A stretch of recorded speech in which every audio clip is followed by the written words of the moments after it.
Continuamos con la cuarta y última mesa del encuentro. Esta se titula Gestión de riesgos, infraestructura resiliente para territorios sostenibles. Como en las mesas anteriores, iniciaremos con la proyección de un video que va a encuadrar los principales desafíos sobre este tema. Adelante con el video, por favor. La infraestructura ubicada en la zona central del Perú enfrenta desafíos cada vez mayores debido al impacto de los sismos, así como de las inundaciones y huaicos a causa del cambio climático.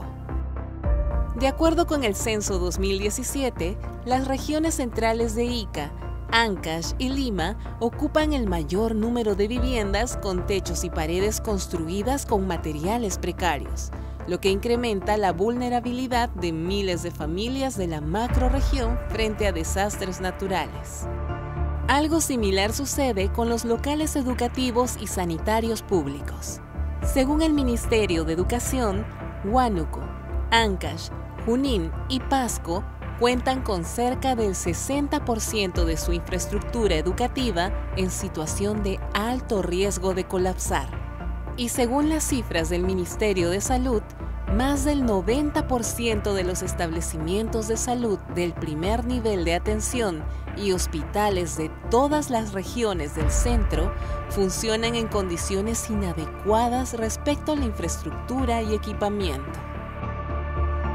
El problema mayor que tiene el país es que nosotros atendemos las cuencas en la parte baja, que es de 800 metros para abajo, que es donde se inundan en mayor proporción las ciudades, las zonas urbanas. Pero la parte media también se inunda, porque se pierden cultivos, se pierden cantidad de hectáreas cada año cuando se desbordan los ríos por los cauces que no tienen no solamente muros de contención, sino que los caudales no han sido previstos y no tenemos la forma de cómo ir regulando la parte de acumulación de recurso hídrico en la parte alta. Necesitamos garantizar que el desplazamiento de la población, el acceso a los servicios públicos y privados se da a través del libre tránsito y de la posibilidad de caminar por las avenidas y por las carreteras del país sin tener la posibilidad de ser agredido por un huaico o porque se caiga un puente. Entonces, eso es infraestructura resiliente.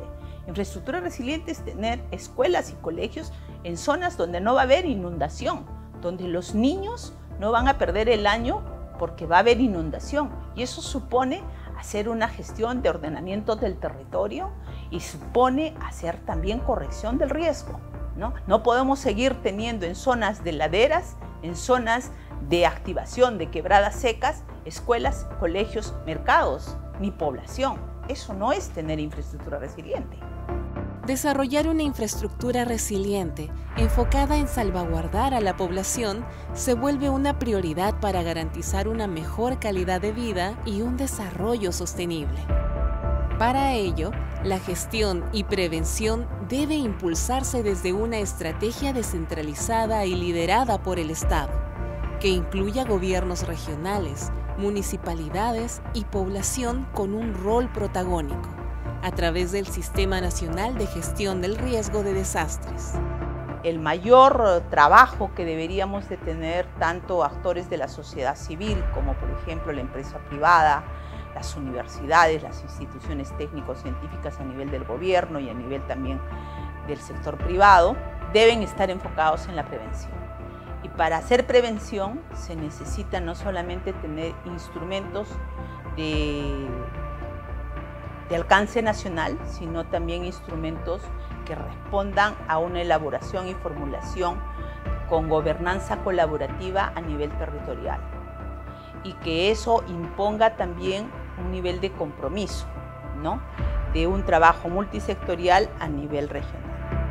Asimismo, la expansión de sectores como la agricultura y la minería requieren de una estrategia articulada de adaptación para garantizar un crecimiento inclusivo, con soluciones que fortalezcan la infraestructura y promuevan inversiones sostenibles. En ese sentido, herramientas como la Política Nacional de Ordenamiento Territorial son una oportunidad para garantizar la ocupación, uso ordenado y seguro de los territorios, considerando sus potencialidades.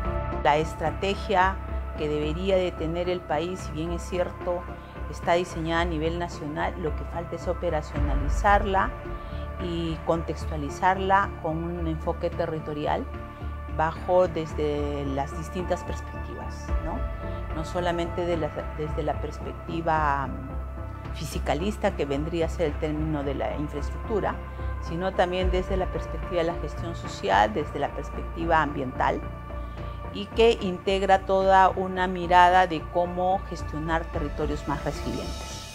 Por ello, Tejiendo Ciudadanía, Encuentros por el Perú, es un espacio para identificar y avanzar de manera conjunta y desde una mirada descentralizada sobre los principales desafíos del país.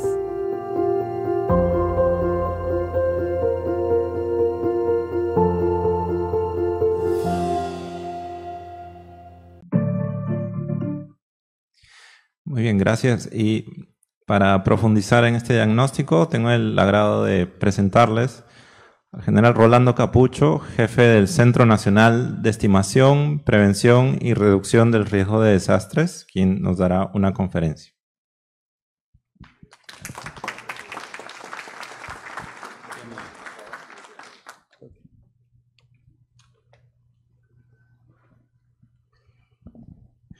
Muy buenos días. Quien les habla es el general de Ejército en situación de retiro, Rolando Capucho Cárdenas, jefe institucional del CENEPRED. Les traigo el afectuoso saludo de todos los que trabajamos en esta institución, orientada a ver una parte importante de la gestión de riesgo de desastres. Y felicito, obviamente, la gran iniciativa que tiene el PNUD, la Comunidad Europea y todas las entidades que están en esta cruzada tejiendo ciudadanía, que es muy importante para mejorar nuestra calidad como peruanos. Quisiera iniciar esta exposición primero preguntándoles, o que me acompañen levantando el brazo, ¿quiénes conocen o quiénes saben de lo que hace el INDECI acá en el Perú? Los que conocen solamente levanten el brazo nada más, no les voy a preguntar nada, solo quiero saber si conocen o no lo que hace el INDECI. Gran cantidad, muy amable, gracias. ¿Quiénes conocen o saben qué es el CENEPRED? También hay buena cantidad, muy amable, gracias, y eso me da bastante entusiasmo y vitalidad, porque las emergencias que suceden en el país son algo que va a venir y acompañarnos por muchos años. Vamos a dejar de existir, van a dejar de existir nuestros bisnietos, tataranietos, y va a seguir acompañándonos, porque el Perú está en una situación en América del Sur, ubicada en el cinturón de fuego del Pacífico, donde estamos expuestos a múltiples peligros. Tenemos el anticiclón, tenemos la corriente del Niño, la corriente del Humboldt, tenemos el fenómeno costero, el fenómeno global. Tenemos tantos factores que de todas maneras nos van a afectar. Tenemos microclimas, tenemos costa, sierra, selva, tenemos el mar que está con estas corrientes que yo manifesté inicialmente, y las emergencias o los peligros tienen tres etapas importantes.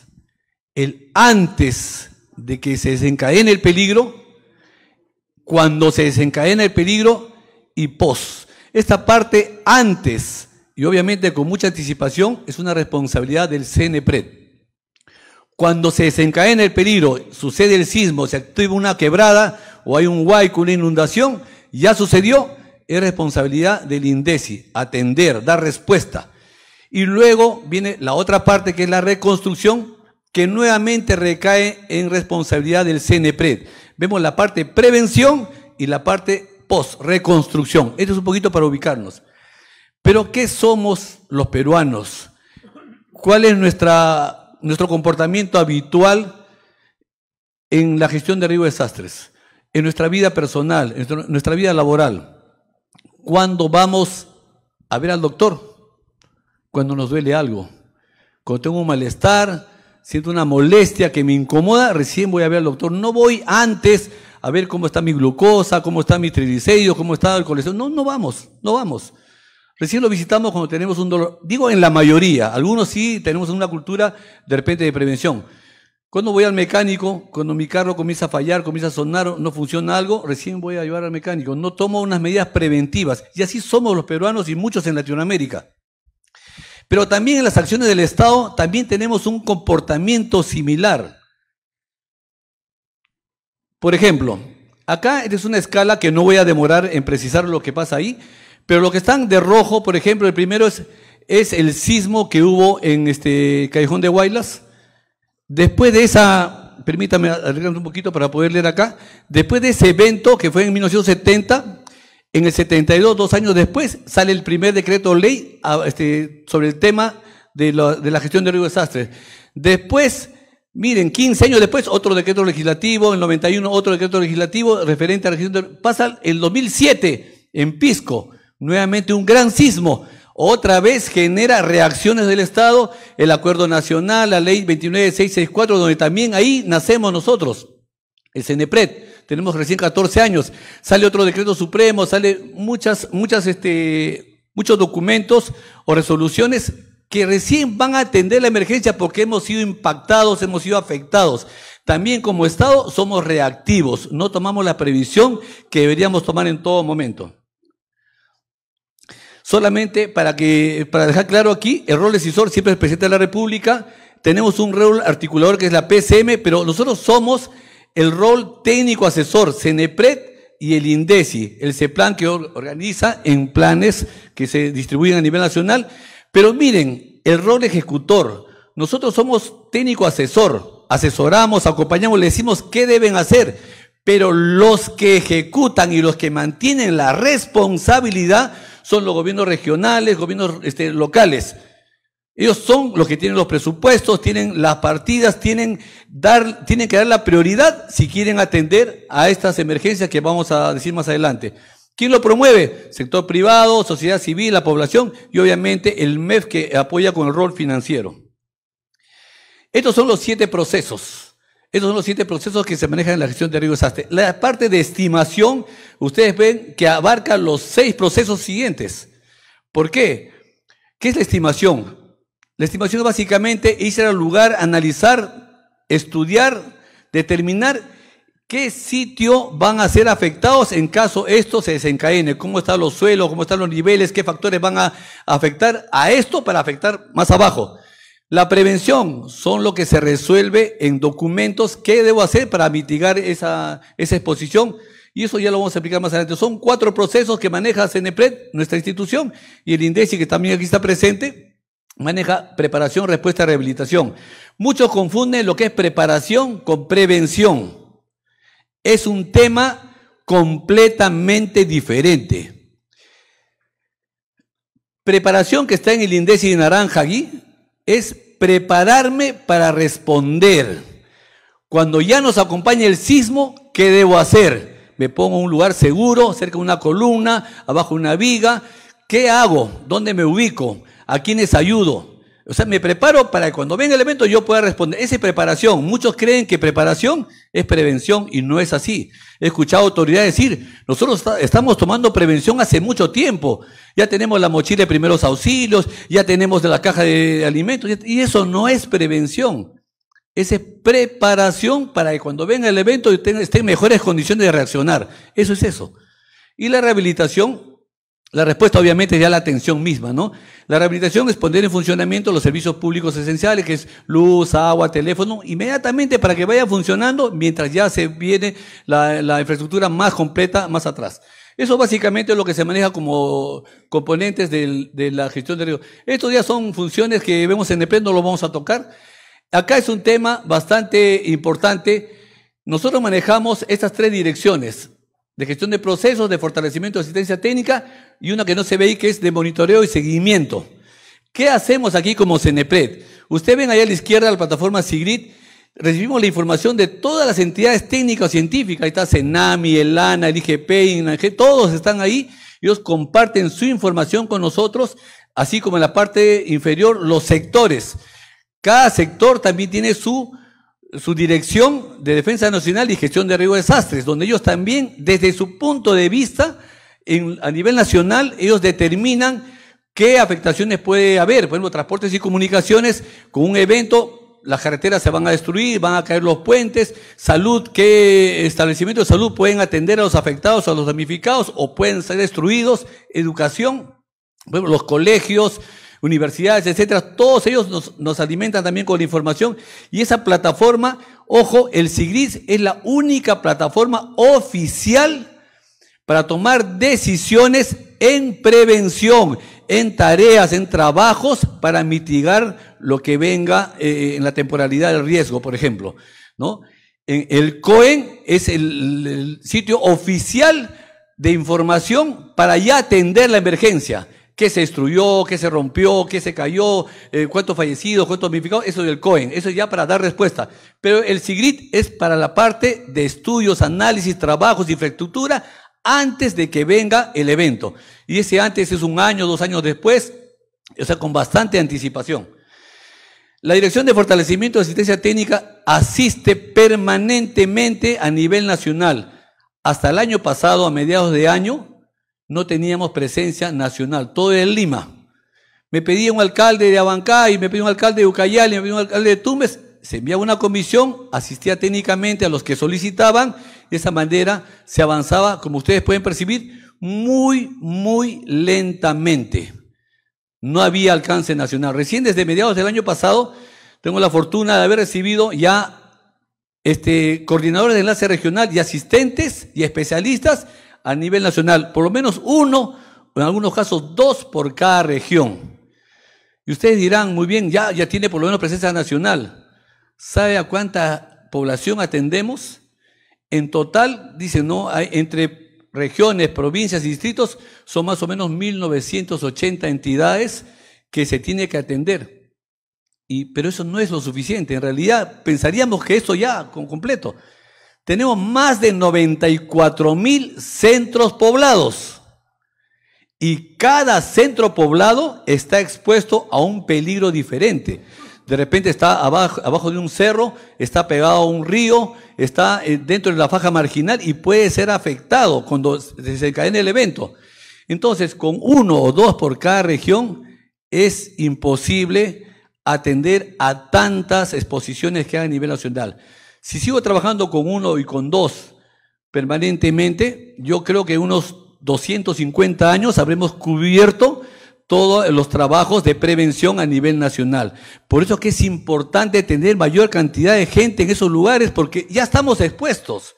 Nunca descuidar la respuesta, nunca, fortalecerla más bien. El trabajo del INDECI es muy importante, pero sin descuidar eso, paralelamente tenemos que trabajar en prevención, porque eso nos va a hacer, primero, salvar vidas, ¿no? INDECI salva vidas, nosotros la protegemos.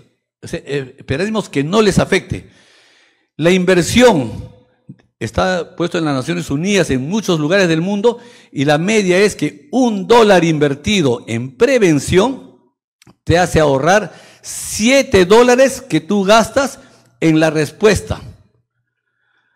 Y además, esa respuesta, esos $7 lo vas a volver a gastar el otro año en el otro periodo de lluvias, el otro año en el otro periodo de lluvias. Así que es mejor invertir para que se reduzca el impacto que se le da a la población y de esta manera puedas tener fondos o puedas tener por lo menos la orientación a generar desarrollo. Si no hacemos eso, vamos a gastar eternamente nuestros fondos en ayudar en respuesta, ayudar a mucha gente y no voy a destinar fondos para hacer prevención y desarrollo en los diferentes lugares. Por eso que es importante esta parte de prevención. Aquí había que entrar a algunos temas más, pero no quiero cansarlos con la exposición, es una exposición muy larga, voy a reducirla a lo que me pidieron, 10 a 15 minutos, pero nosotros tenemos una fuerza de tarea que está a la izquierda, al centro, y ahí todos los martes en el Centro de Operaciones de Emergencia Nacional nos reunimos con todas las entidades que están arriba a la izquierda, CENAMI, ENFEN, ANA, ING, el IGP también, y la PCM, está el Ministerio de Defensa, está INDECI, está el CENEPED, y ahí ponemos de manifiesto y exponemos cómo estamos en gestión de riesgo de desastres cada uno en su diferente responsabilidad. Y más o menos cómo presentamos CENEPED nosotros, por favor, si pueden cliquear en la elabora de escenario de riesgos que está al centro. No, el anterior, por favor. Aquí, en esta parte. Aquí. No. Va a salir una manito, por favor, retrocede.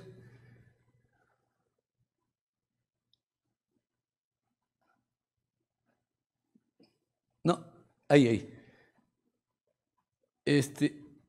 Escenario de riesgo. Un poquito, solamente una nada de lo que exponemos todos los martes. Por ejemplo, acá el ejemplo, que esto es real, de abril a junio tenemos este escenario de riesgo de acuerdo a la información que tenemos de CENAMI y las entidades técnicas científicas y mostramos que, por ejemplo, el riesgo muy alto, tenemos exposiciones muy alto, medio, etcétera, pero tenemos una exposición de 1.650.000 en el periodo de abril a junio para movimientos en masa. Y acá tenemos las regiones que están más expuestas. Cajamarca con más de 200.000, Huánuco casi 200.000, Anca 180.000, así tenemos. Obviamente esta es la carátula de lo que se muestra en una fuerza de tarea. Ahí nos demoramos más porque ya entramos por cada región, por cada provincia, por cada distrito. Si no, para motivos de la exposición, les muestro aquí que es más o menos como presentamos en la fuerza de tarea todos los martes en el COIN. La siguiente, por favor. Ya, este es para inundaciones. El anterior era para movimientos de masa, o sea, huaicos, deslizamientos, detritos. Este es inundaciones. El mapa cambia diferente porque la concepción también es otra. Aquí, esto es ya de corto plazo. Por ejemplo, bueno, traigo un ejemplo del 13 a 14 de abril. Para 2 días ya vamos aterrizando más los sitios, los sectores, también la población que está expuesta, las viviendas, las instituciones educativas y el nivel de riesgo. Este también es para inundación, también a corto plazo. Y hay un patrón que nos ayuda. Hacemos el plan multisectorial de 2025 al 2027, que está acá arriba. O sea, ya hacemos un análisis hasta el 2027, cómo sería el comportamiento de los fenómenos naturales, ¿no? Y generaría inundaciones o movimientos en masa. Con ese patrón vamos ajustando temporalmente con lo que va sucediendo en el año. Pero eso nos ayuda mucho porque es una guía. Pueden ya regresar, creo. Hay una flecha por ahí, sino que estoy tapando con... Ya, muy bien. Ya no vamos a profundizar lo que hacen las otras direcciones. Vamos a continuar con lo que sigue. Los 4 procesos rápidamente. Esto es estimación. Eso verificamos cómo están los peligros geológicos, cómo está el peligro sísmico en cada sitio. En la flechita de arriba, por favor. La que sigue. Ya, este es un Círico LED. Acá es un video, den un clic, dura 10 segundos nomás. Acá en la pantallita. Sí. Con este sistema, vamos al sitio, vamos al terreno, a los cerros, a las quebradas, y vamos recopilando información importante para posteriormente hacer el análisis de suelos y ver la susceptibilidad que puede afectar a la población. En la que sigue, este es el sistema SIGRID. También un clic en el video, por favor, para explicar mientras va mostrando lo que hace ese video. ¿Ya? Aquí concentramos toda la información de las entidades técnicas científicas y resolvemos qué hacer, qué sitio está afectado, a qué está expuesta una población, y con eso hacemos los tratamientos y las asistencias técnicas a cada gobierno regional. Usamos los vuelos del dron. Clic en la imagen, por favor. Acá hacemos levantamiento topográfico, ¿no?, de los sitios en 3D, ubicamos los perfiles, giramos, y esto justo lo consolidamos con los análisis que hemos hecho con los otros sistemas para poder determinar qué tan susceptible es el terreno y cuánto podría afectar. La teledetección. Estos son ríos. Miren arriba los años, 2010, 11, 12, 13. Cada año va cambiando el curso de los ríos y nosotros no lo percibimos. Sobre todo en la selva, el río va llevando tierra, palos y va acumulando en una curva, por ejemplo, que le llamamos meandros, y eso va haciendo que el río cambie de curso. Y eso en los años va cambiando y comienza a exponer a algunos poblados que están por ahí cerca. Entonces tenemos que decirle a las autoridades que esto va a suceder en pocos años y hay que hacer una acción o un trabajo para evitar estas cosas. Eso es un trabajo que hicimos en el GORE Tumbes, en un plan binacional con nosotros, en la que, dale clic acá por favor, en la que los ríos que vienen de Ecuador afectan Cajamarca, Tumbes, Piura, y genera inundaciones. Esto ya estamos más o menos un 70% de terminar, falta muy poco para ver cuando el nivel de lluvias esté impactando, cuánto va a afectar y a qué zonas va a exponer. Entonces lo hacemos con anticipación, pero ¿quiénes tienen que tomar la acción? El gobierno regional, las municipalidades. Nosotros lo ayudamos, le decimos qué hacer, lo asistimos técnicamente paso a paso, pero ellos son los que tienen que tomar la responsabilidad. Bueno, y así también tenemos Chavín de Huántar para ver modelo de deslizamientos, cuánto puede afectar, para ver las pendientes, la precipitación, cómo es el nivel del suelo. En fin, vamos a avanzar porque yo sé que es el corto plazo. Hay varios trabajos, esto también, cómo se prevé, ojo con estudios, cuánto va a afectar este sector de este poblado, si se incrementan las lluvias, 2, 3 días más, consolida el suelo, inmediatamente hay esto y afectaría a esa parte de la población. Entonces hay que tomar medidas oportunas para que eso no suceda. Bueno, y otras actividades más. Regresar, por favor. Escapa, por favor, y ya estamos yendo a la última diapositiva. Bueno, básicamente esa es la exposición, solo faltaba una parte que era la parte final, un poco de la reflexión. La reflexión es que es importante mantener, fortalecer la respuesta. Un trabajo liderado por el INDECI es importantísimo porque ya estamos expuestos, eso no lo podemos cambiar. Pero a eso tenemos que adicionar, paralelamente, manejar la prevención. Y eso nos va a ayudar a que cuando venga el peligro, cuando impacte, sea con la mínima fuerza posible y genere menos damnificados, menos fallecidos también. Ahí está la inversión. Invertir $1 te hace ahorrar 7 veces más. Y para finalizar, hay un tema que yo quisiera que no lo usaran más. Todos decimos desastres naturales. Y realmente, aunque a nivel global se dice desastres naturales, esa palabra no existe. El fenómeno es natural y nos va a acompañar eternamente. Lluvias, sismos, los volcanes, vientos, huracanes, todo nos va a acompañar. Pero eso no es un desastre natural. ¿Cuándo es un desastre? Cuando, por ejemplo, en una quebrada, toda la temporada de lluvia se activa la quebrada, genera buenos caudales y afecta abajo, eso va a pasar todos los años. Pero si yo como ser humano construyo mi casa muy pegado al río, muy pegada a la quebrada, un lugar muy pegado a las faldas de un volcán, muy pegado a una laguna, un lugar donde es sísmico, está lleno de rocas, si construyo mi casa ahí, yo estoy generando el riesgo.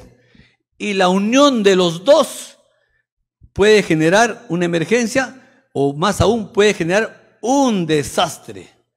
Entonces el desastre no es natural, el fenómeno es natural, pero la combinación de la acción del hombre puede generar el desastre. No hay desastres naturales. De esa manera termino mi presentación. Espero que haya sido claro y estoy esperando cualquier pregunta cuando nos toque responder. Muchas gracias.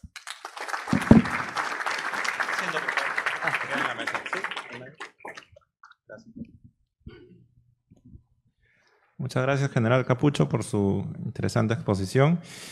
Y para continuar con el desarrollo de la mesa, invito a los panelistas a, por favor, tomar asiento en la mesa.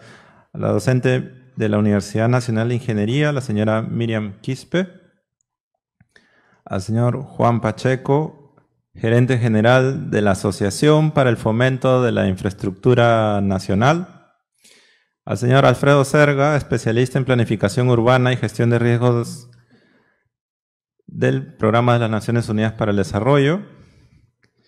Las reflexiones estarán a cargo del señor Freddy Marrero, director del Instituto de Ciencias de la Ingeniería de la Universidad Nacional de Huancavelica. Y bueno, y la conducción a cargo de Francisco.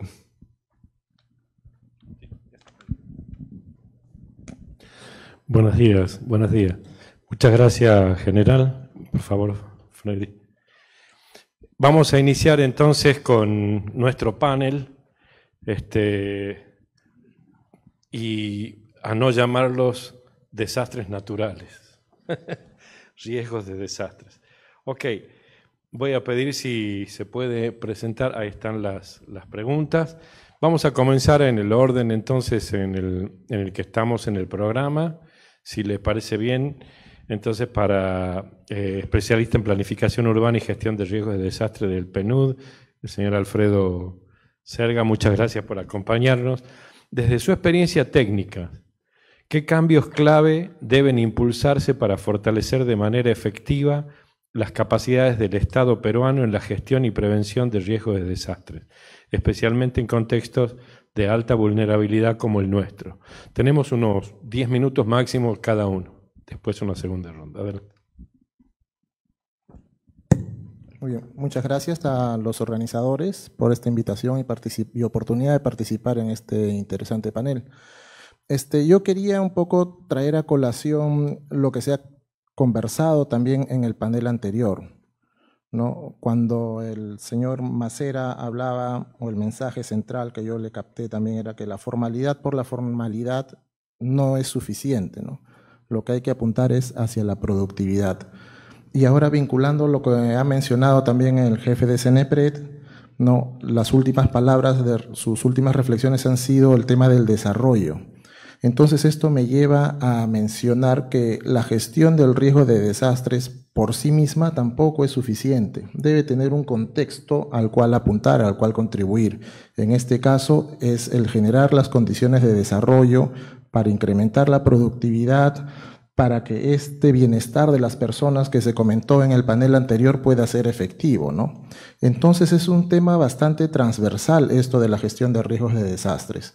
Si bien es cierto, hay entidades especializadas, de acuerdo a la normativa peruana, INDECI y CENEPRED, el fin supremo de la gestión de riesgos de desastres, como estaba en la presentación del general Capucho, es la persona humana, ¿no? Y la persona humana tiene, digamos, la necesidad de desarrollarse en todos sus aspectos de la vida cotidiana, ¿no? Y para eso, este enfoque de gestión de riesgos de desastres es bastante importante, ¿no? Entonces, para fortalecer las capacidades del Estado peruano, de las instituciones y de todos nosotros también, yo considero que es sumamente importante apuntar a fortalecer este concepto de prevención de desastres en todos los funcionarios públicos, ¿no? Cuando nosotros hacemos un proyecto, o si somos funcionarios en alguna municipalidad, gobierno local, gobierno regional, tomamos decisiones, debemos hacerlo pensando en los efectos que esta decisión pueda tener, ¿no? Si es que es una decisión que va a incrementar la situación de vulnerabilidad, va a incrementar la situación de riesgo, o más bien la está disminuyendo, ¿no? Entonces, para nosotros, o para mi punto de vista particular, es eso, ¿no? Empezar a fortalecer esta visión institucional de que la gestión de riesgos de desastres en realidad deba ser una gestión de riesgos para el desarrollo, ¿no? Poner foco en ese tema, ¿no? Y tratando o trayendo este tema al tema infraestructura, que es el panel, infraestructura resiliente también, ¿no? En el panel anterior hemos visto que se ha hablado bastante de infraestructura, ¿no? En la región central del Perú se está concentrando la mayor cantidad de infraestructura, se produce más del 60% del Producto Bruto Interno del país, más del 60% de la población del Perú está en esta región, no solo Lima, sino Ancash, Huánuco, Junín, Huancavelica, Cerro de Pasco. Entonces es una región bastante importante y donde se está desarrollando toda la infraestructura que hemos comentado en el panel anterior, ¿no? El puerto de Chancay, la ampliación del puerto del Callao, del aeropuerto, los nuevos ejes viales de la carretera central. Entonces es una infraestructura que soporta el desarrollo, que debe soportar el desarrollo, ¿no?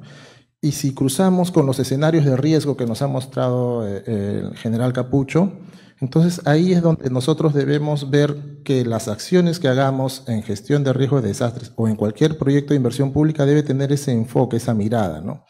La mirada de incrementar la productividad económica, el soporte económico, el desarrollo económico de las personas de esta región y cuáles son los riesgos a los que esta infraestructura va a estar expuesta, ¿no?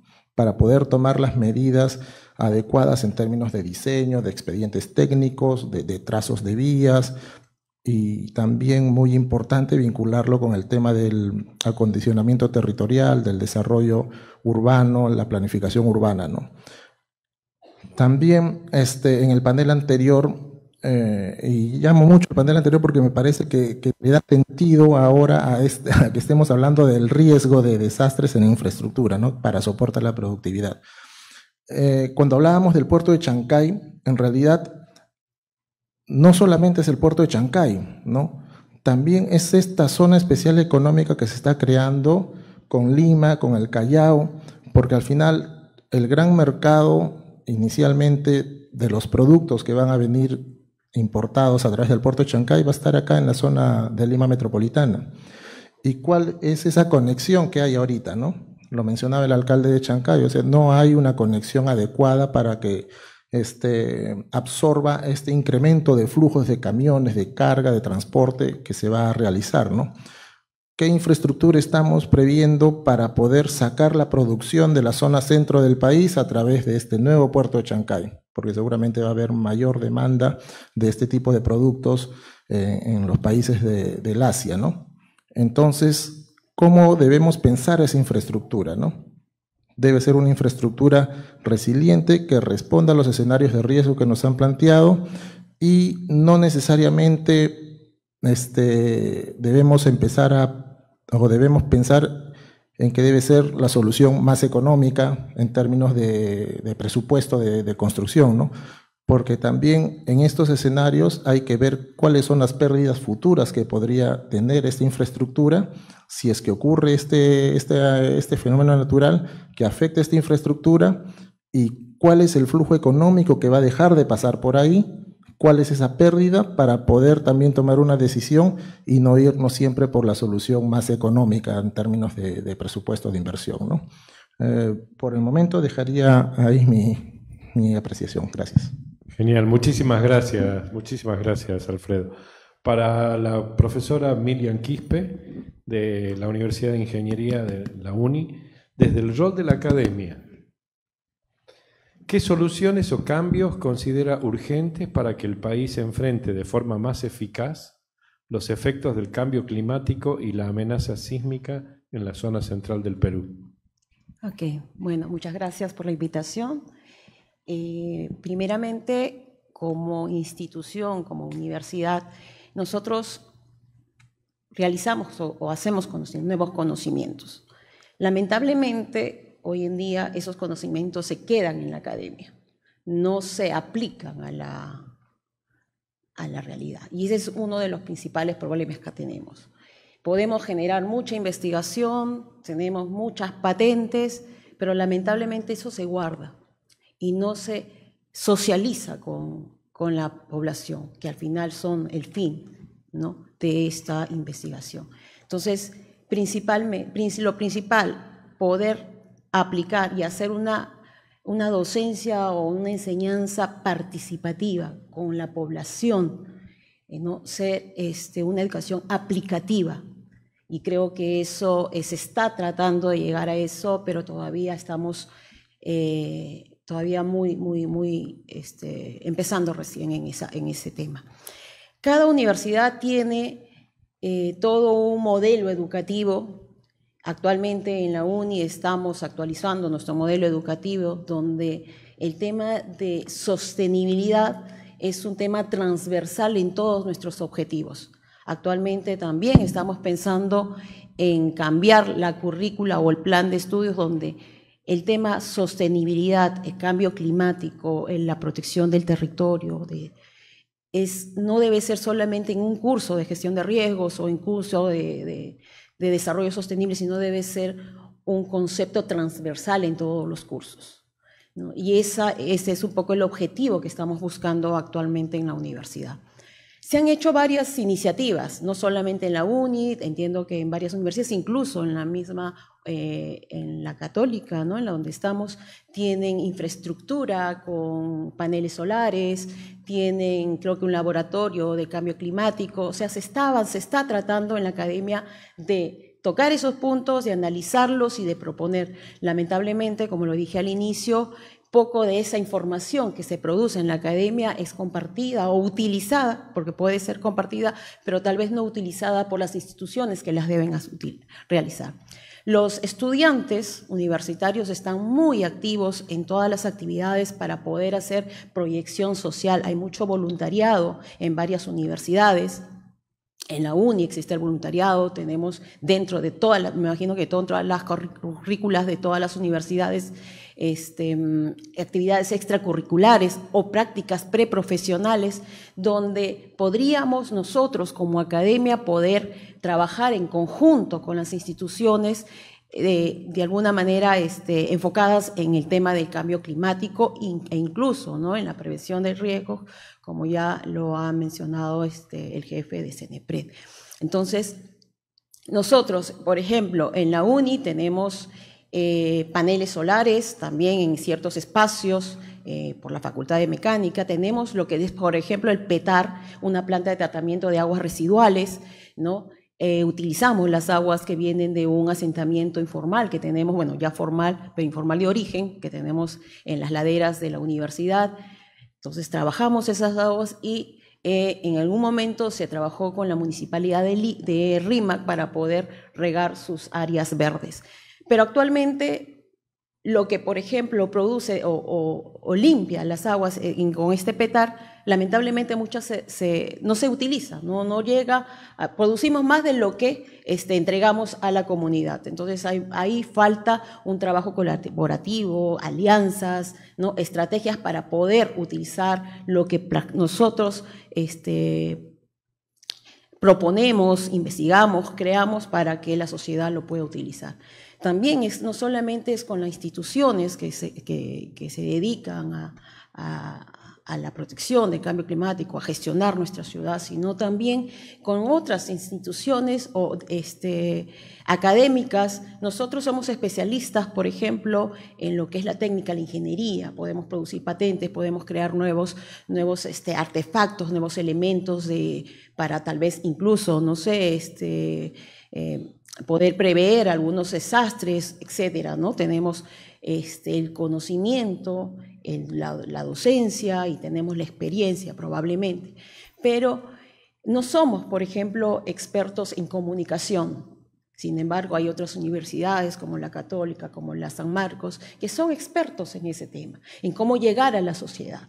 Entonces, un trabajo en conjunto entre universidades también va a ayudar mucho a que las deficiencias o las debilidades que pueda tener una universidad por su experiencia, por su por los temas que maneja dentro de la universidad pueden ser suplidos por otras que manejan otros temas. Entonces, esto debe ser un trabajo holístico, no solamente una universidad con una institución, sino todas las universidades en conjunto aportando para la mejora y el control de este cambio climático que se está dando actualmente, ¿no? Hay muchas actividades que se pueden hacer, creo que era parte de la pregunta. Tenemos, como les decía, el trabajar directamente con la población. Hay mucha infraestructura que mencionó el jefe de CENEPRED de edificaciones que no tienen no ha sido trabajado por el personal idóneo, ¿no? Son infraestructuras hechas por tal vez el maestro de obras, ¿no?, en las cuales son vulnerables, están localizadas en zona de riesgo, ¿no?, en las laderas. Entonces, vemos mucho esto en Lima. Entonces, a través, por ejemplo, de nuestra universidad, podemos llegar a esa población, podemos concientizar, podemos ayudarles de que esa edificación, tal vez construida o no diseñada de origen informal, pues podamos hacerla que ya no se encuentre vulnerable, ¿no? A través de la academia podemos apostar en nuestros trabajos prácticos con la universidad, con nuestros cursos. Entonces, hay mucho que se puede hacer y entiendo que los docentes y los estudiantes están muy inmersos en esto, en poder aplicar su conocimiento en la sociedad. Simplemente falta tal vez la oportunidad de abrir esas puertas, de crear esas alianzas para poder nosotros transmitir lo que conocen, ¿no?, y lo que es la experiencia de la academia. Muchísimas gracias, profesora. Articulaciones, ¿no?, se necesita. Bueno, el señor gerente general de la Asociación para el Fomento de la Infraestructura Nacional, Juan Pacheco, la pregunta es, desde ese sector de infraestructura, ¿qué medidas considera prioritarias para garantizar que las inversiones en infraestructura productiva en la zona central del Perú sean sostenibles, resilientes al cambio climático y preparadas ante riesgos sísmicos. Buenas tardes. En principio, muchas gracias también por la invitación. Para nosotros hay un problema en el desarrollo de infraestructura en el país, ¿no? No lo estamos haciendo bien como país. Tenemos brechas considerables, más allá de las numéricas, sobre todo en los sectores sociales, salud, educación, conectividad. Es un tema donde la inversión pública no está funcionando en general. No hay una evaluación de impacto de la inversión pública. Nos vamos por lo más económico. No se consideran todos los aspectos de resiliencia climática en los proyectos. El ordenamiento territorial depende de la gestión, como decía el general Capucho. Si le damos la gestión a responsables que no pueden ejercer bien esa función, tenemos un problema en la ejecución. Ya la Contraloría General de la República, por ejemplo, en un informe que ha publicado de la inversión pública entre el 2017 y 2021, identificó que en el país solo se invierte en promedio 2,7% del costo del proyecto en la ingeniería, mientras que en Chile el promedio es 7% aproximadamente. Entonces, si tienes un mal proyecto de ingeniería, ¿ustedes creen que van a tener visión de resiliencia climática? Por supuesto que no. Entonces, aquí una de las primeras recomendaciones es sostenibilidad. Desarrollar obligatoriamente los proyectos de infraestructura con, por ejemplo, 4 o 5 dimensiones de sostenibilidad. La económica y financiera, porque sin eso no hay proyectos. La institucional, que implica la legal, la seguridad jurídica, el clima de inversión, la estabilidad política, que también influye. La de enfoque ambiental y de resiliencia climática, y que no volvamos a hacer carreteras y puentes en el mismo sitio que ya sabemos que se van a inundar. Y la social, que implica también entender el territorio, caracterizar a la población con la cual se va a trabajar, porque no es lo mismo hacer un proyecto en Madre de Dios, en Iquitos o en Piura, cosa que tampoco apreciamos en los proyectos, más allá de la mirada burocrática que se encarga, ¿no? Entonces, ¿cómo ejecutar esto? Desde la planificación, desde la formulación de la inversión, que la tenemos ya sea para, independientemente de la vía por la cual se ejecuten los proyectos, obra pública, asociación público-privada, por impuestos, gobierno, o la que se inventen, no importa, el proyecto es el mismo y la visión debería ser la misma. Desde la construcción hasta la operación y mantenimiento. No deberíamos hacer solamente proyectos que impliquen construcción. Y otra medida, y eso implica obviamente un cambio de visión respecto al sistema de inversión pública, que necesitamos reforzar, teniendo cuidado que en el Perú somos campeones desde el punto de vista legal, creando leyes tras leyes tras leyes, que nadie sabe finalmente qué es lo que se aplica. Más de 32.000 leyes y es todo un reto saber exactamente qué está vigente. Por si acaso, como estamos también en un ambiente académico, la ley no hace la realidad, es al revés, ¿no? Entonces, necesitamos cambiar ese enfoque desde la planificación de los proyectos. Y también necesitamos, por ejemplo, cambiar la visión. Necesitamos ordenamiento territorial, sí, pero cuidado en manos de quién la ponemos. Necesitamos cambiar este modelo de atomización de facultades y de competencias, por ejemplo, regresando a la unidad territorial mínima, provincia, distrito, y cubrir de una manera empaquetada, por decirlo de una manera simple, todos los servicios básicos que esa población requiere. Salud, educación, electricidad, conectividad y, si se puede, carreteras. pero de manera empaquetada. Perdón, me estoy olvidando de agua y saneamiento, para empezar, agua y saneamiento. Pero no en manos de EPS quebradas, no en manos de alcaldes que no pueden hacer ni una pista, no en manos de, digamos, de permanentes proyectos que se van desperdiciando.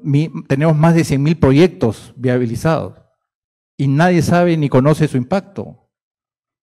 Y repito, no importa la vía, lo que importa es que como Estado, como sociedad, seamos capaces de satisfacer las necesidades mínimas de la... Sí. Seamos capaces como sociedad de satisfacer las necesidades mínimas de nuestra población y no tengamos, por ejemplo, la infraestructura educativa donde el 70% necesita rehabilitación, donde el 50% es sujeto en este mismo momento de cualquier sismo se pueda caer, o que el 97% de los establecimientos hospitalarios en el Perú tengan la misma situación de necesidad de intervención urgente. No aprendimos nada de la pandemia. Por supuesto, enfoque con resiliencia climática, enfoque ambiental con resiliencia climática, pero no como un procedimiento burocrático más, sino como una mirada de sostenibilidad del proyecto, ¿no? Entonces, aprovechando el auditorio, no solo hay que incorporar este enfoque, hay que mejorar todo lo que estamos haciendo yo no diría en infraestructura, en servicios básicos para nuestra población. Y no solo para el centro, sino para todo el país, especialmente las zonas rurales, ¿no? Entonces, necesitamos fortalecer nuestras instituciones, necesitamos de dejar de atomizar competencias y necesitamos de mirar el territorio, pero para solucionar, no con las facultades de las autoridades locales, que lamentablemente necesitamos debatir cómo fortalecerlos, porque el proceso de regionalización no ha funcionado lo adecuadamente que necesita el país, sino focalizar en las necesidades de la población. Otra vez, agua y saneamiento, electricidad, salud, educación, conectividad, me estoy refiriendo a Internet, para que no se incremente la desigualdad, y si se puede carreteras. Ese paquete básico, una sola mano ejecutando y no distribuido en 20 instituciones. Eso no está funcionando. También la Contraloría en ese informe del 2017 al 21 identificó que existen, no recuerdo la cifra de cantidad, la enorme cantidad de proyectos de inversión que van hasta 1 millón de soles que no se culminan. Entonces, si estamos en ese nivel, imagínense cómo estaremos en resiliencia climática o enfoque ambiental, ¿no? Entonces, aprovecho para llamar la atención, no importa la vía, también hay que decir que solo el Estado peruano, solo con el presupuesto público, no va a alcanzar ni en dinero, ni en capacidades de recursos humanos para enfrentar esta tarea solo. Requiere a la sociedad civil, requiere al sector privado, requiere la colaboración de todos, ¿no? Entonces, si no entendemos que el consenso mínimo es que necesitamos avanzar hacia el desarrollo a partir de que la gente pueda acceder a servicios básicos dignos, vamos a seguir lamentándonos por cada episodio que históricamente se repite en nuestro país. Muchas gracias. Muy amable, muchísimas gracias. Con propuestas.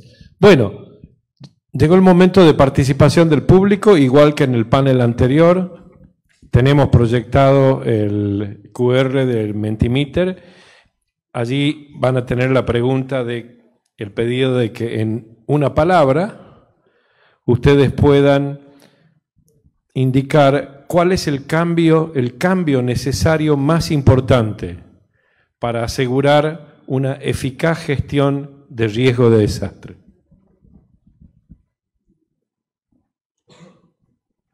Entonces, si les está funcionando, les pido que tomen, ¿están pudiendo tomar?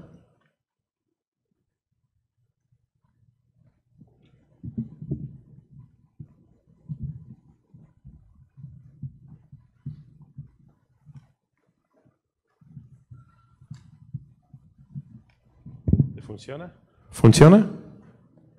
¿Sí? ¿No? ¿Está funcionando? Ok, genial. Ah, perfecto.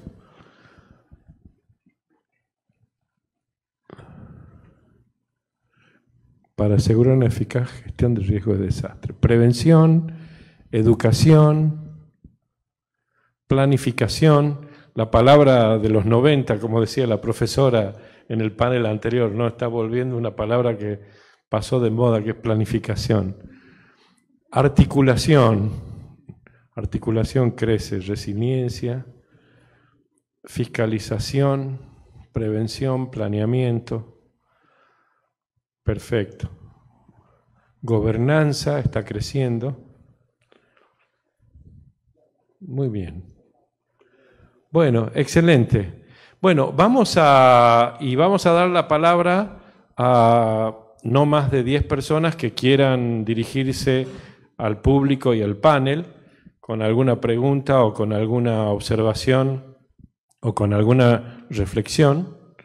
Les voy a pedir que, como en el caso anterior, se pongan adelante, se pongan en línea donde está el micrófono. Los jóvenes toman la delantera. Muy bien. Y de nuevo les voy a pedir que nos limitemos en el uso de la palabra no más de 1 minuto para ser bien precisos y puntuales. Perfecto. Adelante, por favor. Ok, muchas gracias. Buenas tardes a todos, todas. Yo soy Gerson Siraco, estudiante de Ingeniería Industrial en San Marcos.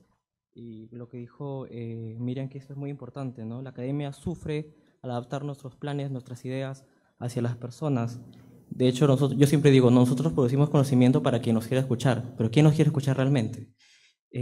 Lo que menciona de un consorcio de universidades, ¿no? Un colectivo de universidades, sería bacán, yo creo que está bueno, pero sobre todo hay que motivar la escucha de tomadores de decisión, de líderes, de lideresas, de liderazgos, no necesariamente de presidencia o de ministros, ¿no? Enfocarnos en municipalidades, enfocarnos en líderes que están mucho más cerca de la gente, que ya sabemos que presidencia a veces no le está tanto. ¿Cómo podríamos acercarnos?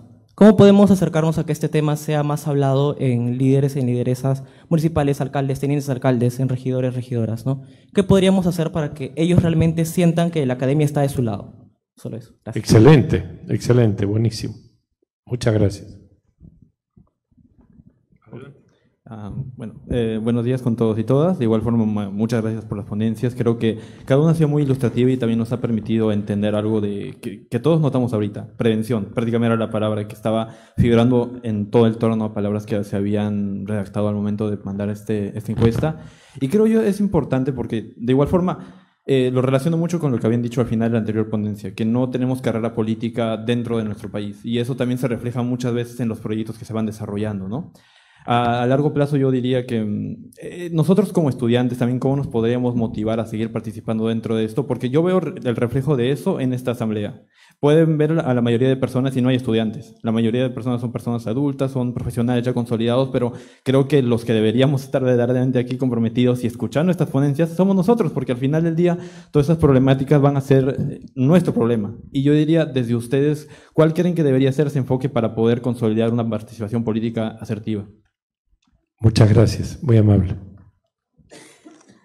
Bueno, ¿qué tal? Muy buenas tardes. Nuevamente yo. No voy a poder perder esta oportunidad en verdad, pero qué gusto conocer y ver por primera vez al representante de CENEPRED.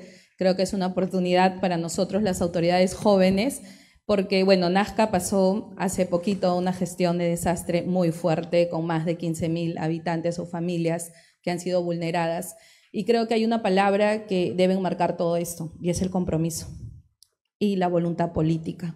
Si no la tenemos, no vamos a lograr nada. Y me parece súper importante que existan estos espacios el día de hoy donde hay una participación increíble de los jóvenes.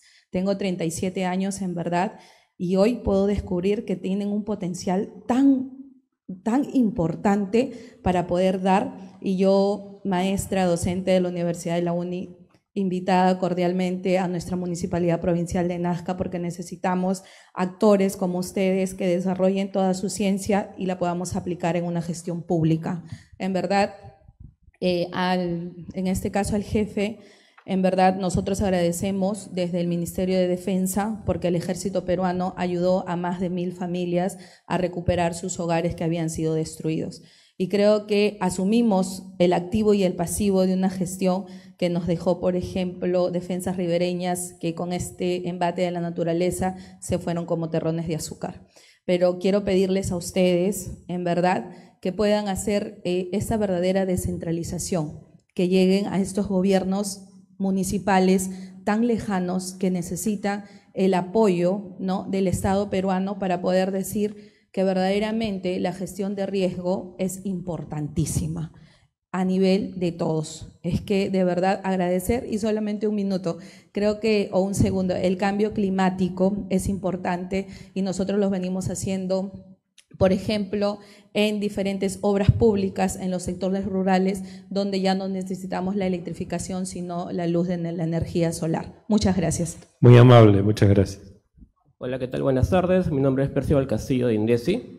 Tengo una consulta y es algo que es una realidad que pasa en el Perú. Normalmente nosotros en GRD, o vemos también en municipios, entidades privadas, tenemos la mala costumbre de actuar como bomberos. O sea, sucede la emergencia y recién actuamos para poder atenderla. Entonces, aprovechando que hay entidades privadas, también personajes públicos de municipalidades y eso, y aprovechando que está el jefe también de CENEPRED, ¿cómo podemos calar esta famosa frase de cultura y prevención ante la ciudadanía y la población peruana? Porque es algo que no se ve.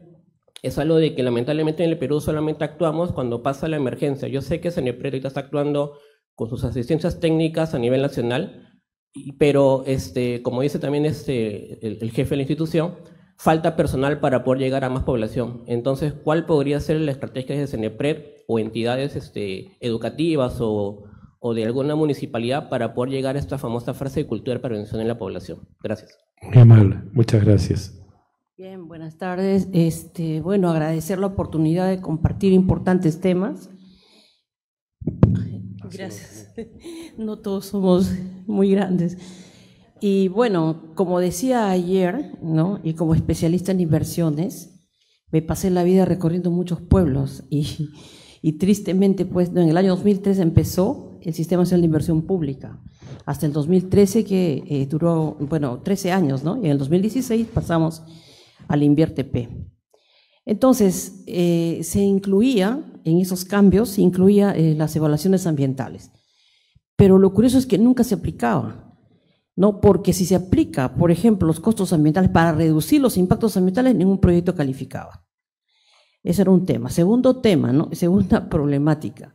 Se le asignaba a los gobiernos locales, ¿no?, a los gobiernos regionales y locales, y se le daba la facultad de designar dentro de su presupuesto para estudios y para los, digamos, el ordenamiento territorial. Eso nunca se hace. O sea, en teoría existe. O sea, la ley es letra muerta. Y hay gente que dice, la ley por último no existe. Y alguien por ahí, es verdad, ¿no?, como lo dijo el expositor Juan Pacheco, ¿no? O sea, la realidad no se amolda a la ley. Y efectivamente encontramos que los parámetros que nosotros tenemos que abordar, justificar los proyectos, pues no nos permiten. Yo encontraba tasas de crecimiento para los 2 censos que tenía que evaluar en determinados ámbitos con tasas de crecimiento negativas, el proyecto no iba. Entonces, ¿de qué estábamos hablando? Yo tenía que armar mis propias series, ¿no?, mis propias series estadísticas, porque las estadísticas oficiales disponibles eran insuficientes. Entonces, en ese orden de ideas, analizo, por ejemplo, algo muy curioso. Hay proyectos de prevención para proteger zonas de riesgo que tienen 15 años. Obviamente estamos esperando ahorita un desastre que nos diga qué hacemos, paraditos o salimos corriendo porque hay cientos de viviendas que se van a colapsar. Y no se hace nada. Entonces, me pregunto, vamos a esperar un sismo. Estuve en la época, ustedes escucharon, fue una noticia nacional cuando se desbordó, hubo un huaico en la zona de Secocha. Estuve por ahí en la zona de Secocha y habían información de riesgo de desastres que podía suceder. Sin embargo, el Estado nunca hizo nada para evitarlo. Gracias. O sea, aquí más que nada no se trata, permítame terminar la idea, por favor, no es una queja, no he venido acá a hacer campaña, he venido acá a decir que como economista, como profesionales nosotros, tampoco no tenemos los argumentos y no existen las instancias para poder dar las soluciones. ¿A dónde vamos?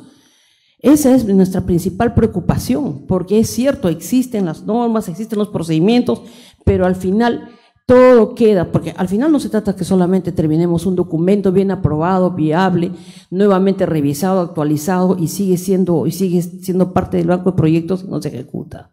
Gracias. Eso es lo que yo podría sugerir, por favor, que se cambie, que se trabaje de manera integral y que sí, pues, el sector privado y la sociedad civil debemos encontrar la forma, la fortaleza de las entidades para que veamos cómo podemos participar activamente en la prevención. Muchas gracias. Gracias. Muy amable. Gracias. Nuevamente, Wilson Modesto de la Universidad Nacional de Huancavelica. A lo que decía Juan Pacheco, no hemos aprendido nada todavía del COVID, ¿no? Que ha sido un castigo para todos y un aprendizaje también para todos. Sin embargo, la experiencia también del 2007, el sismo que hubo en Chincha Ica y parte de Huancavelica, debemos verlo como una oportunidad. Y eso a partir de, hemos entendido nosotros, en un encuentro multiactor que hicimos el 25 y 26 en Huancavelica a nivel de las universidades de la zona centro, verlo este tema como responsabilidad social. Responsabilidad social en el enfoque de gestión de riesgos y la adaptación del cambio climático. Pero si no lo vemos así, creo que, como dijo la docente Miriam Quispe, tenemos mucha investigación, pero está archivado ahí. Y lamentablemente, cuando se hizo un trabajo con el Instituto Geofísico en el año 2002 en Junín y el estudio de la cuenca del Mantaro, desde Pasco hasta Ayacucho, toda la cuenca, se pensó que los gobernadores en ese entonces iban a tomar la propuesta de los investigadores, pero no lo hicieron. Entonces yo creo que ahí falta articular y lo que dice el evento, tejiendo ciudadanía, tejer con las autoridades, con los actores que toman decisión y nuestros jóvenes que están inquietos y ávidos de mucha investigación para poder hacer de repente estas propuestas referentes y plantear muchas cosas, porque si no seguimos con proyectos que de repente no tienen impacto, que no tienen producción, etcétera, etcétera. Entonces necesitamos tejer más, articular más y concertar más el trabajo y la articulación. Gracias. Muy amable, muchísimas gracias. Ya listo. No, sí, no se preocupen, voy a ser breve. Yo soy Hannah Wong, representante de Millennium Movement y también practicante en OCR. Al menos de todo lo que he podido escuchar en esta sesión, les felicito bastante por el espacio, todos los panelistas. Creo que algo muy importante de Tejiendo Ciudadanía y en general de estos espacios es que se juntan diversos actores, privado, público, y de igual forma se toma en cuenta las universidades, que cada vez los jóvenes están con más energía, como mencionaban, de ser parte de estos espacios. De igual manera, las organizaciones de sociedad civil, varios han venido justamente como yo. Así que de igual forma muy feliz de haber sido parte y de escucharlos y aprender con todos ustedes y también con todos los presentes en general, que estoy segura que han disfrutado bastante de la sesión. Gracias. Muy amable, muchas gracias por expresarlo. Gracias. Buenos días a todos ustedes, felicitaciones por las presentaciones que han hecho. Soy Alex de la Confederación de Nacionalidades Amazónicas del Perú, CONAP, y bueno, mi primera recomendación, sugerencia es ver cómo se incorporan los conocimientos tradicionales y ancestrales en todos estos procesos de prevención, puesto que la oralidad o todos estos conocimientos respecto a situaciones que pueden ocurrir ya se tienen, uno lo escucha, ¿no?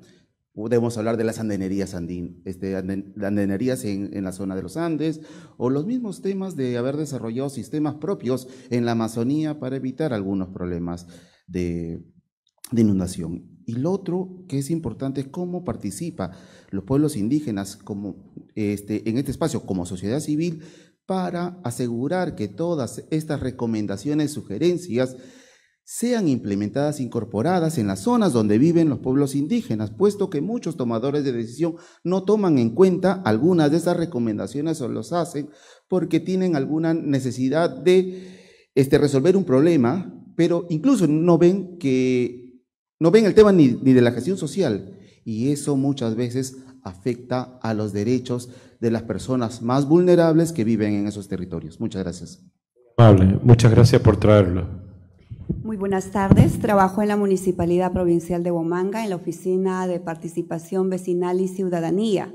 Entonces tenemos en Huamanga 37 centros poblados. Escuchábamos al expositor que tenemos 94,000 centros poblados y pienso yo que desde aquí podemos trabajar ese tema muy importante porque nosotros en Huamanga tenemos constituidos el Comité de Desarrollo de Centros Poblados, ¿no? Entonces tenemos secretarías de la mujer, de educación, salud y también de prevención de desastres. Entonces esta sería una muy bonita oportunidad con la finalidad de que se trabaje desde las municipalidades provinciales y los centros poblados. Felicito a algunas regiones, que son 3, tengo entendido, entre ellas está Piura, que está transfiriendo un presupuesto a la municipalidad provincial y está a su vez a los centros poblados para el trabajo también de estas importantes instituciones como son los alcaldes y regidores de los centros poblados, que muchas veces están olvidadas. Muchas gracias.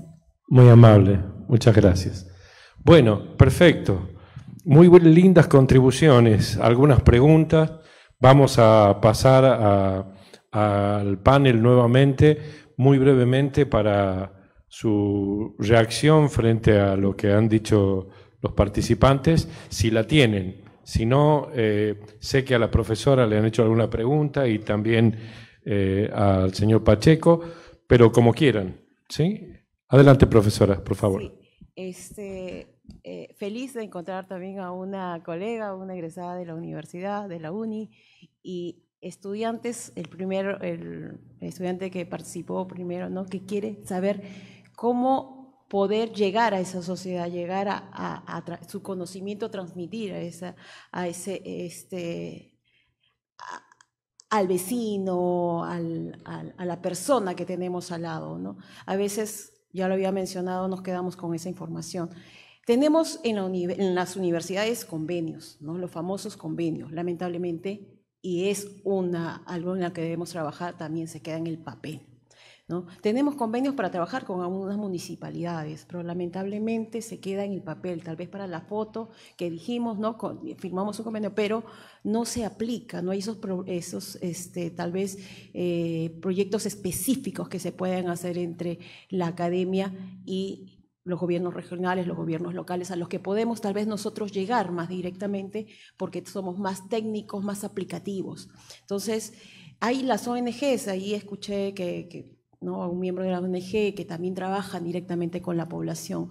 Entonces, podemos nosotros como estudiantes, en un caso, poder a través de nuestros trabajos prácticos en nuestros cursos, poder transmitir esa información a estos vecinos, a esta gente que es necesitada, con el acompañamiento, por supuesto, técnico del docente. No esperemos a que nos digan, a que nos llamen de las instituciones, sino nosotros mismos debemos de buscar esos espacios.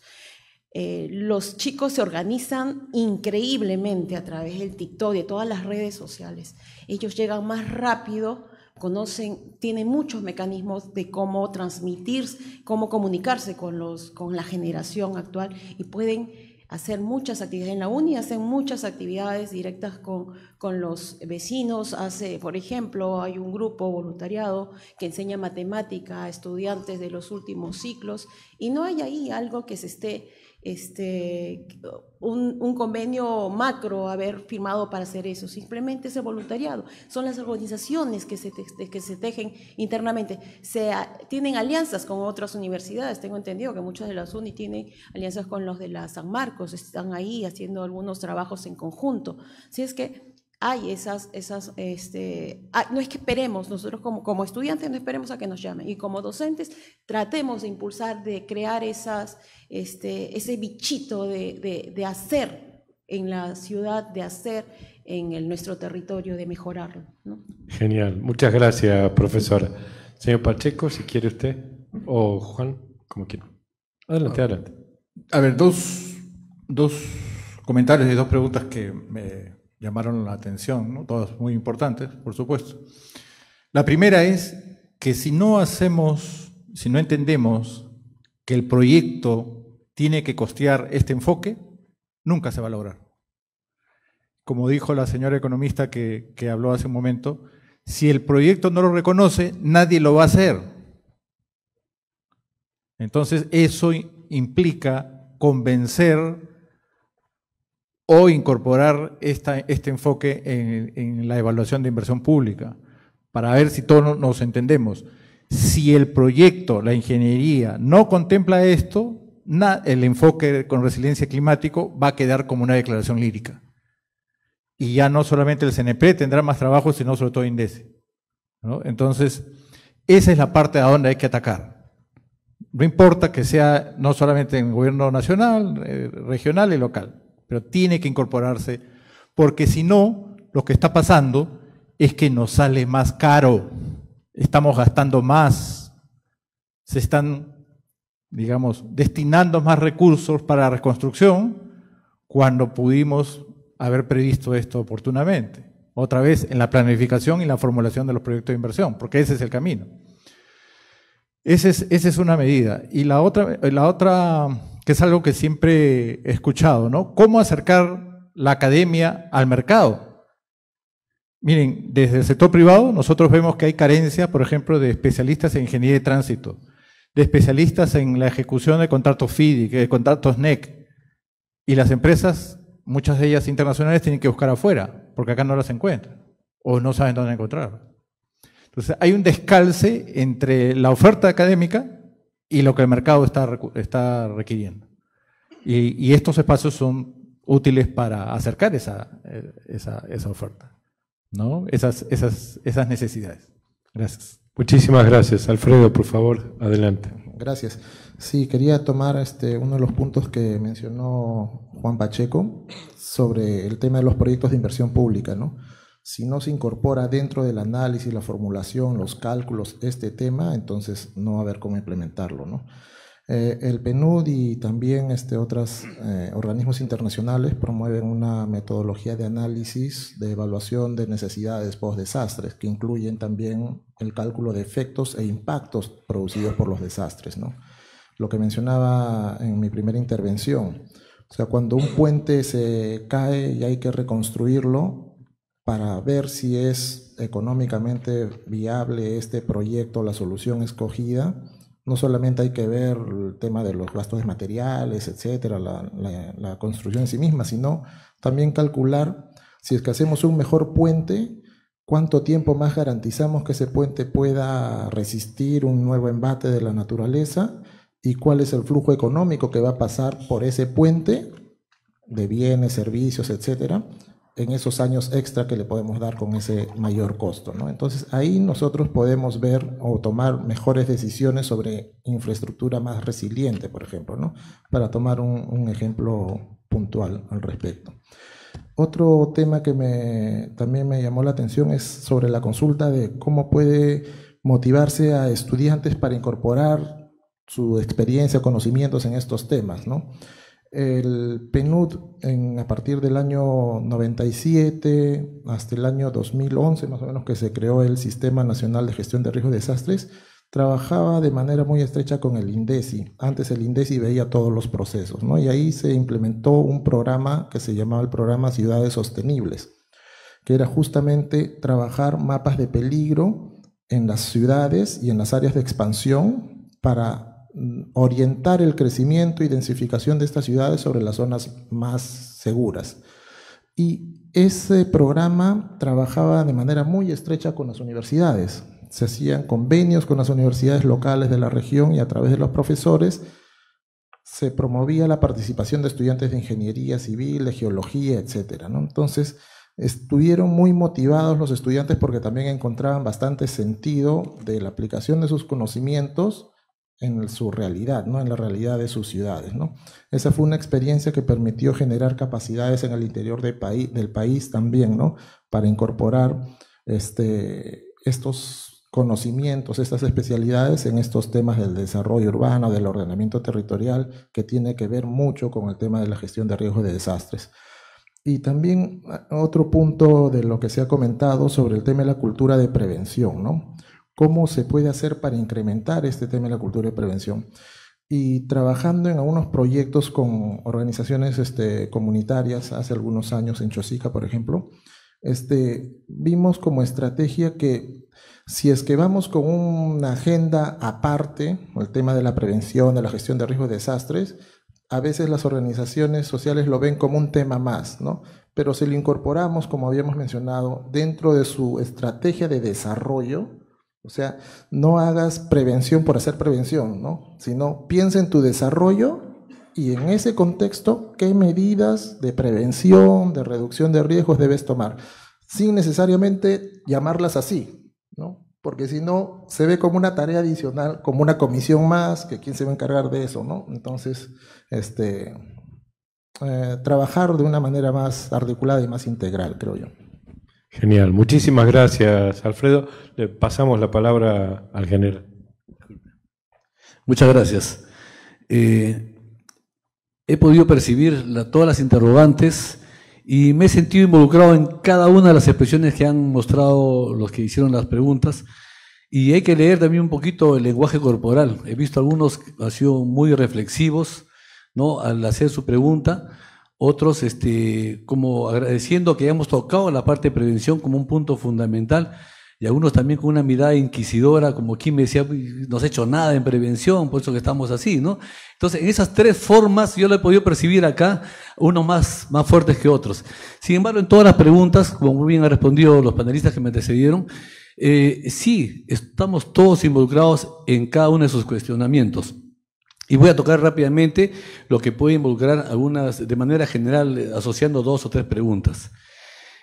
Por ejemplo, en cuanto a la infraestructura que muy bien explicó, sería importante considerar algo parecido a lo que ya salió el año pasado para este año en la Ley de Presupuesto 2025, que los proyectos de inversión, por ejemplo, que hace la Autoridad Nacional del Agua, a quien le han asignado 30 millones para infraestructura, ¿no?, todos estén validados por el CENEPRED, que esa infraestructura que se va a hacer no esté colisionando ni esté expuesto a fenómenos, ¿no?, que puedan afectarlo, a peligros, que no estén construidos junto a una ribera de un río, en las faldas de un cerro, de un volcán, no, tiene que estar validado para que esta infraestructura tenga duración.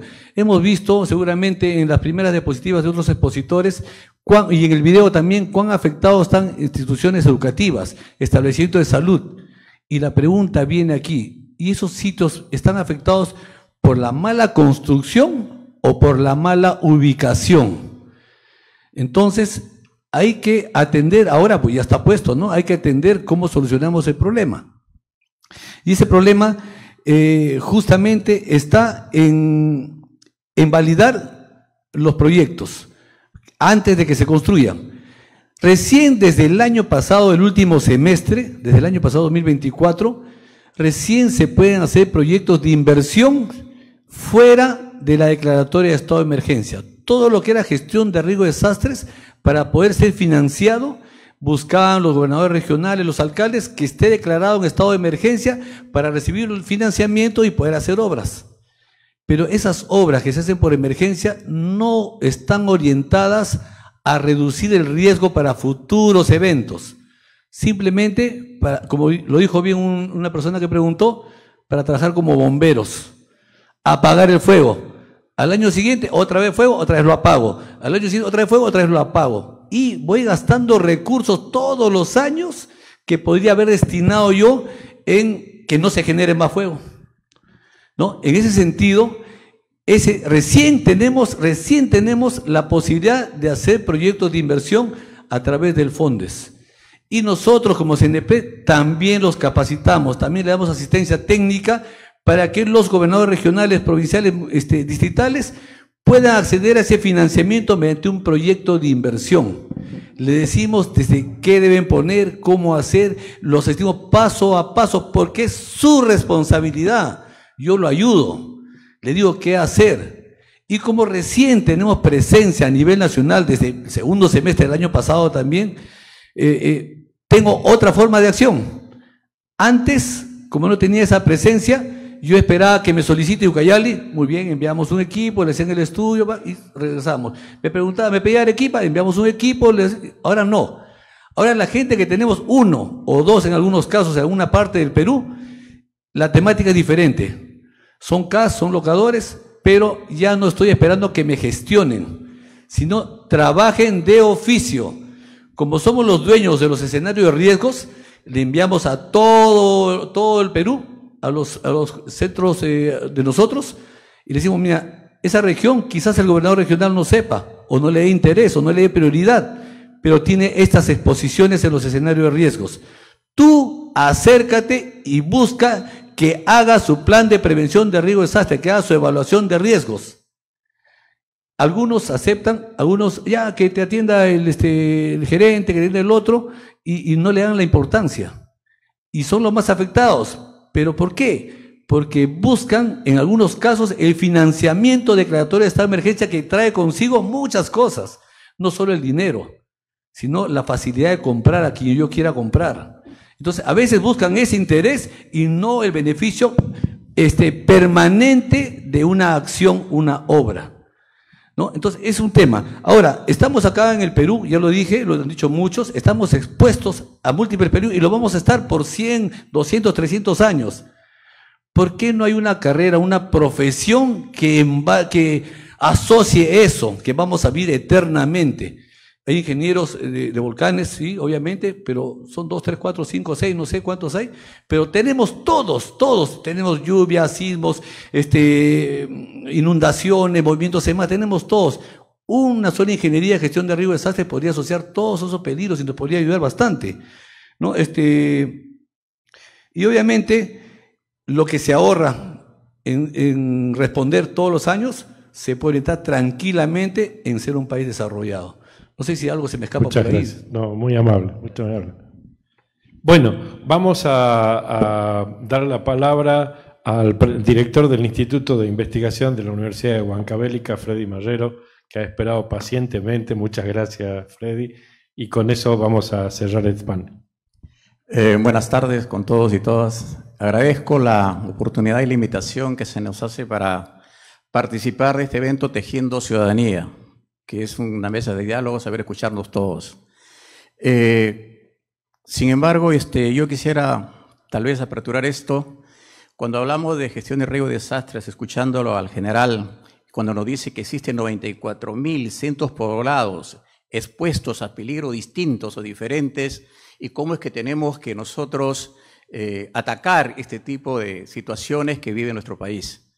Hemos escuchado de cómo es que realmente conectamos esta mesa con la anterior, cómo es que nosotros podemos generar condiciones de factores para generar competitividad y productividad en las regiones. Se ha hablado mucho de Chancay, pero toda la región centro del país, no solamente miremos a Chancay, sino a todo el país, que tenemos que conectarnos, que tenemos que ser competitivos, y eso nos lleva a tener infraestructuras competitivas y bien hechas y que cumplan los ciclos de proyectos conforme nos dijo Juan Pacheco, ¿no? Imaginen, nosotros siempre estamos acostumbrados a tener una gestión reactiva y tenemos que pasar de esta gestión reactiva a una gestión prospectiva, de adelantarnos a los hechos, y eso creo que es la visión del CENEPRED. Vengo de Huancavelica, vivo en una frontera con Lima, que es Huancavelica. Vengo de la capital porque trabajo en la Universidad Nacional de Huancavelica. He tenido que viajar 11 horas para venir a Lima, siendo una cercanía, ¿no?, frontera. 11 horas.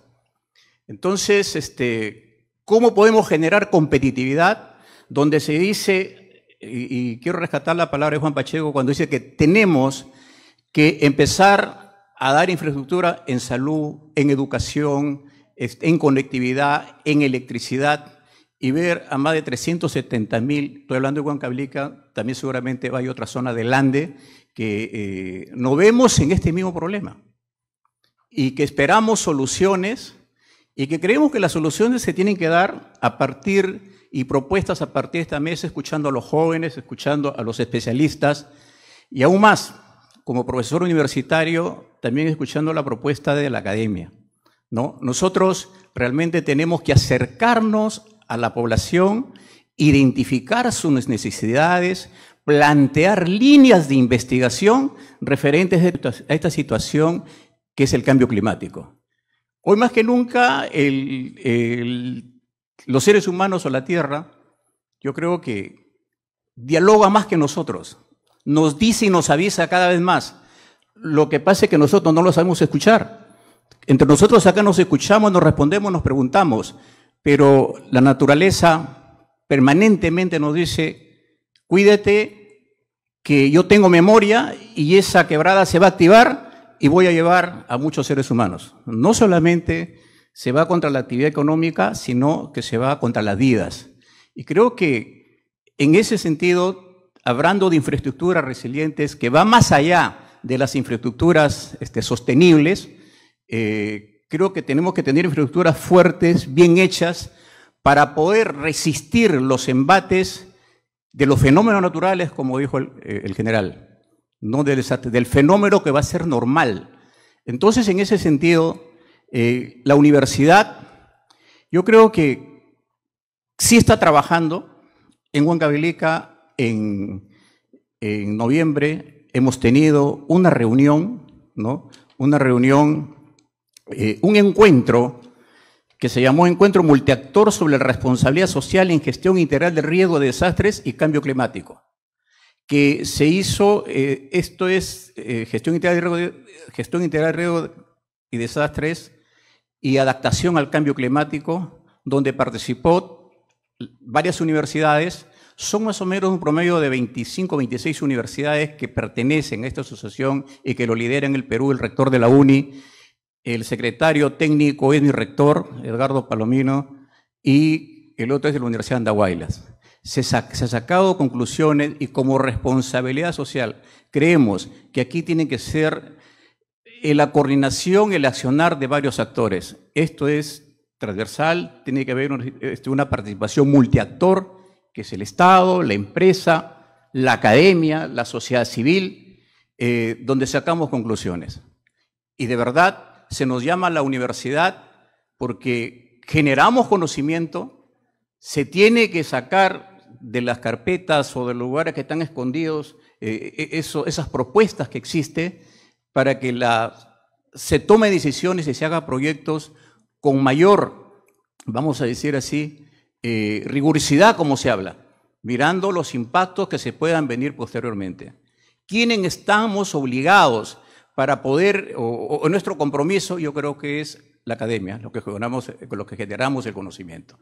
Entonces, quizás las participaciones que han sido de todos, yo espero de que esto sea siempre. Yo vengo de 2 regiones, he trabajado 5 años en Puno, y en Puno también pasa lo mismo. Hacemos por supuesto porque se viene el friaje, y tenemos que llevar frazadas y todo y atender, pero no hacemos proyectos y no anticipamos realmente porque esto ya se ha hecho un ciclo y que definitivamente se va a repetir con más frecuencia. Yo agradezco, espero haber cubierto las expectativas de reflexionar en este tema muy importante. Muchas gracias.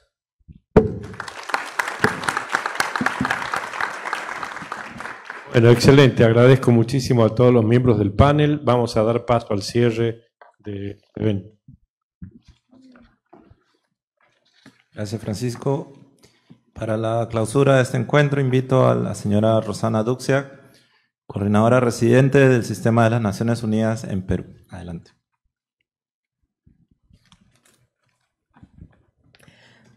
Buenas tardes, señoras y señores autoridades, vicegobernadoras, general Rolando Capucho de Senapred, querida Bettina, queridos colegas del PNUD, representantes del grupo impulsor de la iniciativa Tejiendo Ciudadanía, representantes de la cooperación internacional, de las universidades y de la sociedad civil, señores y señoras participantes, muy buenas tardes. Quisiera comenzar reconociendo el valioso esfuerzo del grupo impulsor que ha hecho posible este 4º espacio de Tejiendo Ciudadanía, Encuentro Macro-Regional Centro, en especial al PNUD, al Grupo La República, a la Red Científica Peruana, al Instituto de Estudios Peruanos, a la Católica y a las diversas universidades que nos acompañan, comprometidas con tender puentes entre la academia, la sociedad civil y la gestión pública para promover el desarrollo sostenible. Asimismo, quisiera resaltar el rol crucial de las organizaciones de prensa aliadas de Tejiendo Ciudadanía que han permitido amplificar el diálogo, como el Consejo de la Prensa Peruana y la Asociación Nacional de Periodistas.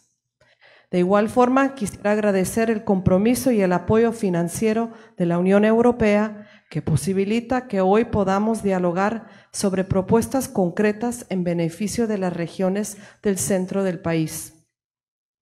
Desde el Sistema de Naciones Unidas en el Perú, quisiéramos resaltar los esfuerzos realizados por las instituciones peruanas y la cooperación internacional para promover un diálogo constructivo, generando propuestas y consensos desde la diversidad de territorios y regiones que conforman el Perú. En particular, destacamos el incansable trabajo de las instituciones que integran Tejiendo Ciudadanía, que han promovido 4 encuentros macrorregionales en el norte, sur y oriente de 2023 y ahora en el centro del país. En esta oportunidad hemos podido abordar temas sumamente relevantes como la crisis de inseguridad y la corrupción, la representación política, el impulso a la productividad, el abordaje de la informalidad, la generación de empleo decente y la construcción de un país más resiliente ante las amenazas de desastres naturales y del cambio climático. Este diálogo promueve la formulación de una agenda ciudadana que involucre a las regiones y que pueda contribuir a fortalecer la gobernabilidad del país. Desde las Naciones Unidas apostamos por apoyar a construir una gobernanza que contribuya a sentar las bases de un desarrollo sostenible. El intercambio de ideas eficaz y centrado en propuestas ayuda a fortalecer la paz, ayuda a generar consensos y la prevención de potencial conflictos. Por ello, los animamos a continuar este diálogo, a pensar juntos en la agenda de un país más inclusivo y democrático, buscando generar compromisos de largo aliento con quienes participen en la política, las autoridades y los tomadores de decisiones del país. En esta importante tarea, cuenten con las Naciones Unidas como un aliado para promover la gobernanza democrática, el respeto por los derechos humanos y el desarrollo sostenible. Muchas gracias.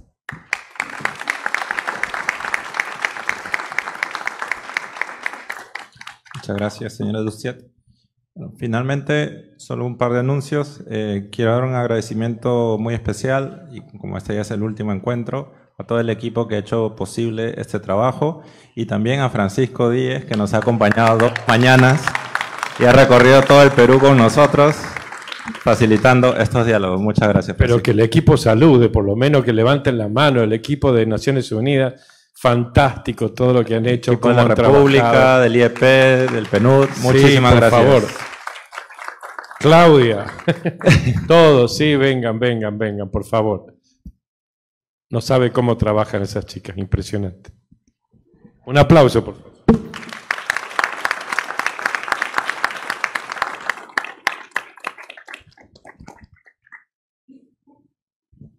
Bueno, no sean tímidos, muchachos, vengan.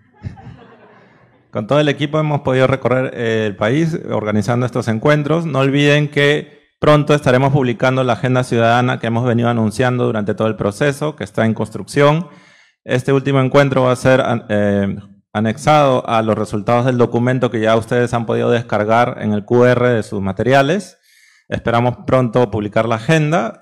Por favor, también les pedimos que estén atentos a nuestras redes sociales de todo el Grupo Impulsor para que puedan seguir los resultados y el avance de toda esta iniciativa. Muchísimas gracias a todos y los invitamos a pasar a la recepción. Foto. Una última foto, por favor.